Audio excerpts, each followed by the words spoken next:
இன்றைக்கி நெல்லிக்காய் சம்மந்தி தாங்க பண்ண போகிறோம்.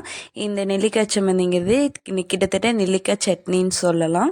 இது வந்து ஹெல்த் பெனிஃபிட் நிறைய இருக்குதுங்க. நெல்லிக்காயோட மருத்துவ குணமும், ரெண்டாவது நெல்லிக்காய் சட்னி எப்படி பண்ணுறாங்கதையும் பார்க்கலாம். ரொம்ப ஈஸிங்க. இதில் 2 நிமிஷம் இருந்தால் போதும், குயிக்காக பண்ணிடலாம். சுடு சாதத்துக்கூட வச்சு சாப்பிட்றதுக்கு சூப்பராக இருக்கும். இது நெல்லிக்காய் நம்ம குக் பண்ணாமல் அப்படியே அரைக்க போகிறோம். அதனால இதில் நிறைய ஹெல்த் பெனிஃபிட் இருக்குதுங்க. எப்படி பண்ணாங்க பார்க்கலாம். இதோட பலன்களும் நம்ம தெரிஞ்சுக்க போகிறோம். வீடியோவை ஸ்கிப் பண்ணாமல் ஃபுல்லாக பாருங்கள். மறக்காமல் நம்ம சேனலை சப்ஸ்கிரைப் பண்ணி வச்சுக்கோங்க. இதுக்கு நான் வந்து ஒரு 5 நெல்லிக்காய் எடுத்திருக்கேங்க. தேங்காய் இந்த மாதிரி ஒரு 2-3 பல் தேங்காய் சேர்த்துக்கோங்க. கருவேப்பிலை, பச்சை மிளகாய், இஞ்சி. இது கூட நான் வந்து புளியை சேர்த்துருக்கேன், உப்பு சேர்த்துருக்கேன், தேங்காய் எண்ணெய். இவ்வளோதாங்க. இப்போ வந்து நெல்லிக்காயை இந்த மாதிரி கழுவிட்டு கொட்டைகள்லாம் நீக்கிட்டு கட் பண்ணி சேர்த்துக்கோங்க ஒரு மிக்ஸி ஜாரில். அதுக்கப்புறம் பார்த்தீங்கன்னா நெல்லிக்காயில் என்னென்ன பெனிஃபிட் அப்படிங்க பார்த்தீங்கன்னா, முடி வளர்ச்சிக்கு அதிக அளவு உதவுதுங்க. ரெண்டாவது இதில் நிறைய ஆன்டி ஆக்சிடென்ட் நிறைய இருக்கிறதுனால நம்மளோட சருமத்துக்கு வந்து ரொம்ப பொலிவையும் இளமையான தோற்றத்தையும் அதிகரிக்குதுங்க. அப்புறம் நமக்கு செரிமானத்தை தூண்டக்கூடியதாகவும் இருக்குது. ஈஸியாக வந்து செரிமானம் ஆயிடும்.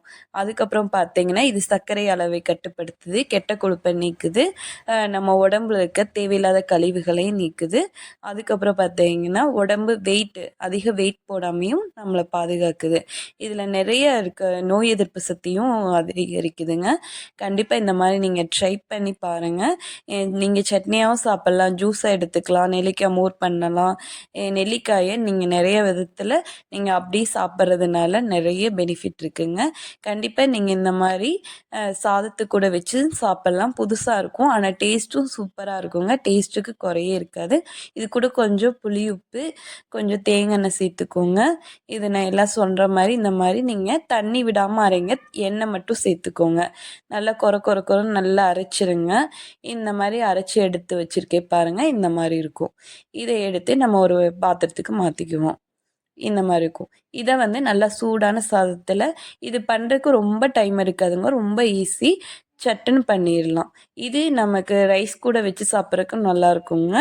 உங்களுக்கு இட்லி தோசை கூட சாப்பிடணும்னு நினச்சிங்கன்னா நீங்கள் கொஞ்சம் தண்ணி ஊற்றி கொஞ்சம் தண்ணியாட்ட அரைச்சிக்கோங்க. இது வந்து ரைஸ்க்கு சூப்பராக இருக்குது. இப்போ பார்த்தீங்கன்னா நெல்லிக்காய் சட்னி ரெடி பண்ணிட்டோம்.